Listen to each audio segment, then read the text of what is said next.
Greetings, ladies and gentlemen, and welcome to this latest rendition of Tales from Outer Space. Taken from the subreddit HFY. All the relevant links will be down below. And as always, I hope that you enjoy, and if you do, please consider supporting the channel. Now, on to the science fiction. Story number 1. Pack Bond with a Bound Pack, written by Sad Ice King. Ghosts. Ghosts are the closest approximation that we have on Earth to what those in the verse call pacts. In fact, more than one instance that a human thought was a ghost could actually have been a pact who had found his way to Earth. The pacts have no corporeal form, no body of their own to live in. They float through the verse as small bits of consciousness and inhabit one piece of inanimate object or another. Most can either move or be sensed, not both. They shift around places as their tiny spirits until they find something that they wish to inhabit. Then they are stuck in that place until they decide that they wish to move about of their own accord again. We had them on Earth and didn't even know it. They possessed things and attempted to communicate, but their methods of communication was bursts of localized energy in different frequencies and rates. Most people felt sick or anxious and couldn't understand what they were feeling. Then we reached space and started learning about the pacts. Most other races thought them ridiculous, but we, in our odd ways, found them endearing. After a very long time and much trial and error, we learned to communicate with them in a very rudimentary way. With earpiece in place, their energy bursts found words, though they sounded to us as a child in pitch and vocabulary. In all honesty, it was adorable. It even bore an unexpected consequence. Humans were willing to take a small object which held the spirit of the pacts and carry it places. Suddenly, the tiny things could travel and communicate and see things from new perspectives in exciting ways.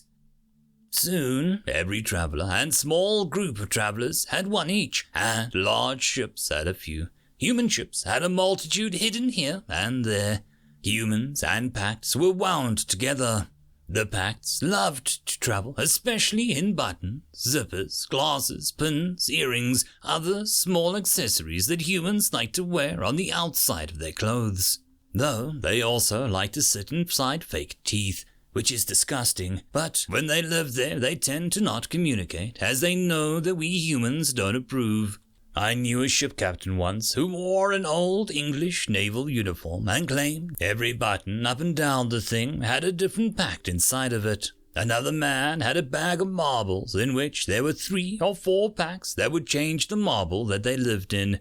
And a man with a collection of rocks in his room with a pact from each planet that he'd gotten them from. Then there was Ed. Ed had a pen that was inhabited, the simple term that we have adopted to mean contains a pact, and named Red. Now Ed was not smart, not particularly attractive, and didn't have much in the way of aspiration.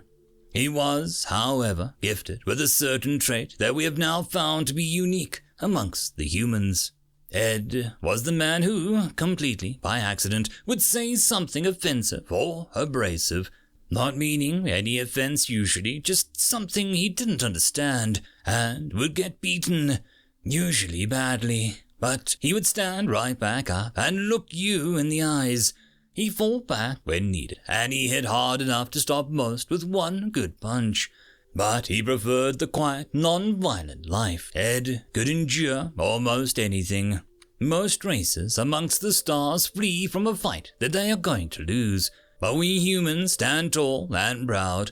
Ed stood taller and prouder than most. Now Ed was a traveler. He lost his parents when he was young, and as soon as he could, he made his own way about the verse. Most likely he had something a little wrong with his head, but he was never in one place or around enough other humans long enough to find out or get help. Not that he wanted or really needed any. An accidental act of heroism earned him accommodation in a human ship once. for which he was awarded the pen. Soon after, he found that it was inhabited and earned the best friend that he had ever had, Fred.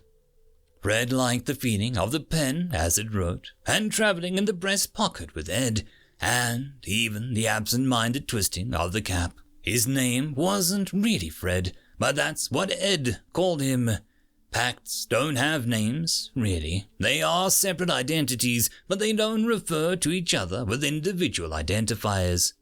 One day, as Ed was traveling between systems, lounging in the cargo bay, writing in a beat-up journal that he had found to please Fred, the ship lurched. It was an odd occurrence for a ship traveling FTL to lurch in a location with no gravity, but Ed didn't think much of it. He looked around, then back down at his little book.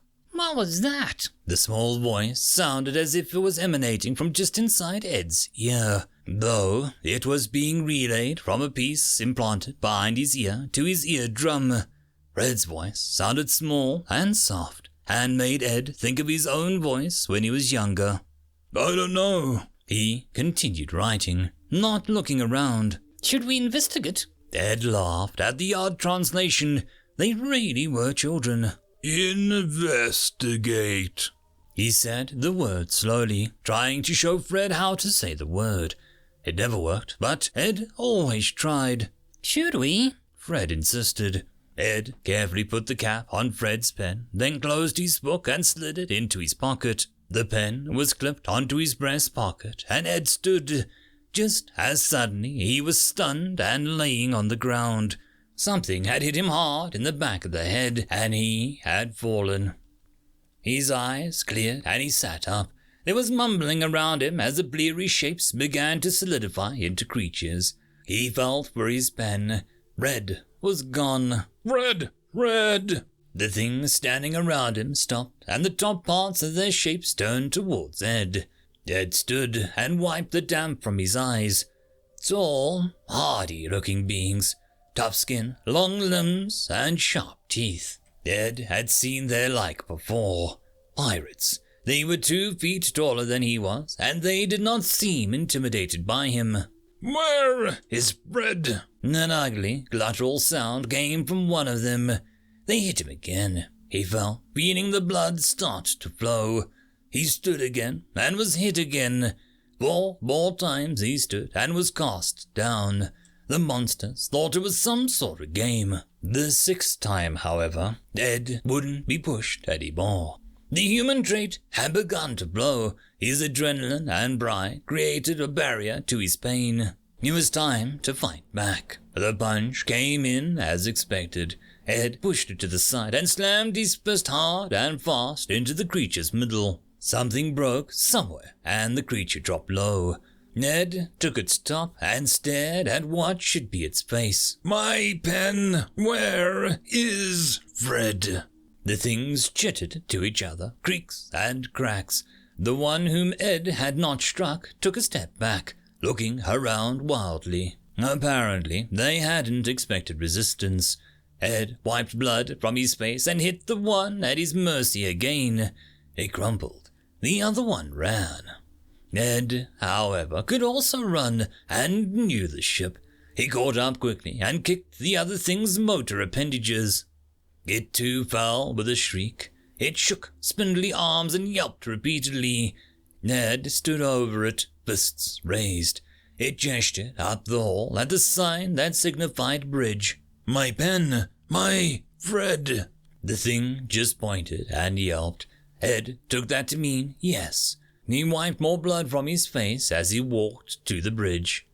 The things had entered from the cargo hold. The lurch was contact of their ship on Ed's.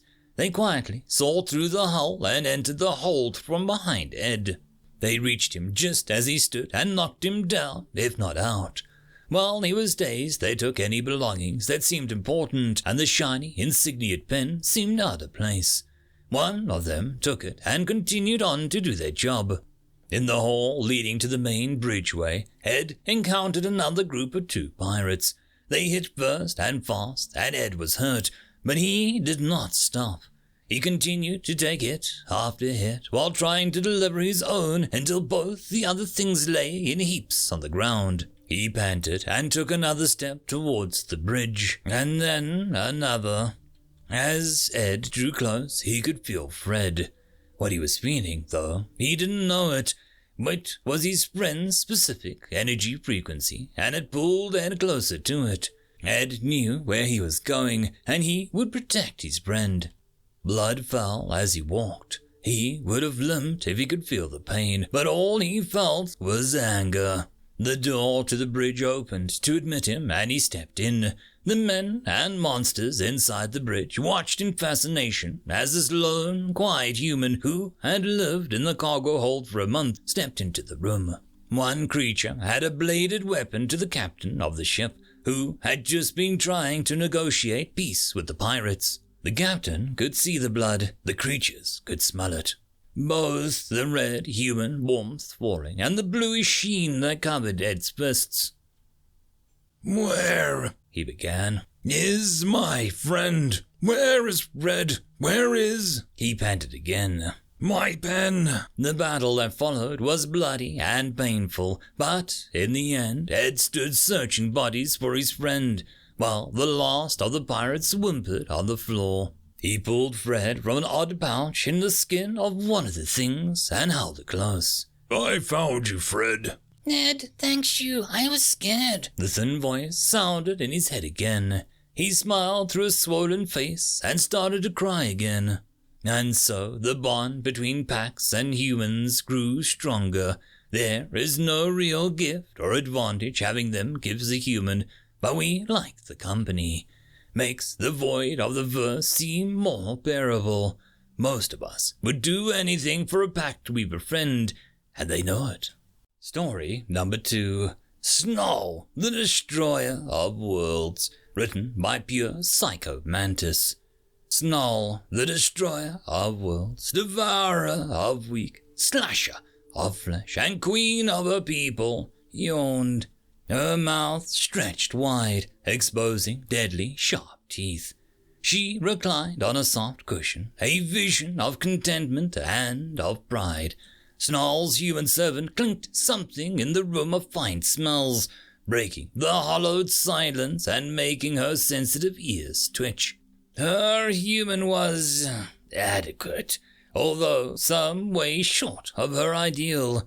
For a start, she greatly desired more food preparation or less, well, whatever it did when it was not serving her. Perhaps a light slashing would educate it. The humans had served her people well over the years. Snarl's race had come to this territory many centuries ago and had found a verdant world teeming with prey. Creatures filled the skies, wriggled in the pools, and zipped enticingly along the ground. The prey was so tempting and so numerous that some of her kind had chosen the way of ferality, evolving into giants to hunt forever. Snarl's clan, however, had chosen an altogether more subtle and rewarding conquest. They had seen potential in the human animals, which believed themselves the masters of this fledgling world. They had domesticated the humans, taking them for servants. The process had not always run smoothly. Accidents had happened, faces had been eaten. The human race had sometimes flirted with rebellion. Mention of the human terror weapon, the suction machine, still brought a shudder to many of Snarl's people. Ultimately, though, the experiment had been a success. The humans were now their greatest triumph, bringing food, entertainment, and comfort to their overlords. Snarll considered the state of affairs as she absent-mindedly licked an itchy patch on her silken hair. Recently, the wanderlust had seized her. Were there more worlds to be conquered, more species to subjugate under the fleshy pads of her feet? Maybe it was time to begin the final war of this planet, to rid themselves of the humans, and to set out again on the great chase among the stars. Tom Bright finished washing the dishes and walked back into the living room. He sat down on the sofa next to his cat, Pandora, who lay on a cushion washing her paw.